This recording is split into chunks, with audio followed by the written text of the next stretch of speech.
How to fix Darkest Dungeon 2 keeps crashing on PC. 1. Verify integrity of game files in Epic Games Launcher. 2. Update your graphics driver using the recommended Avast driver updater in this video guide. 3.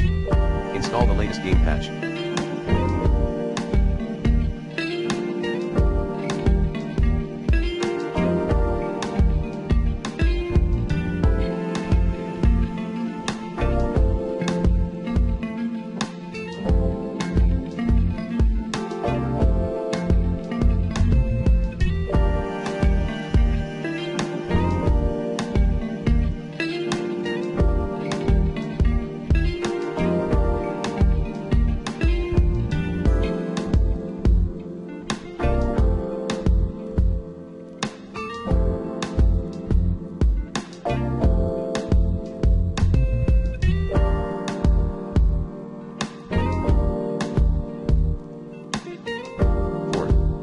Or disable overlay-related apps, NVIDIA GeForce Experience, Discord, Twitch, etc.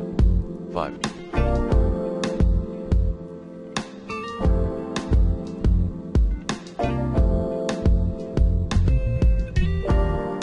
Temporarily disable antivirus software. 6.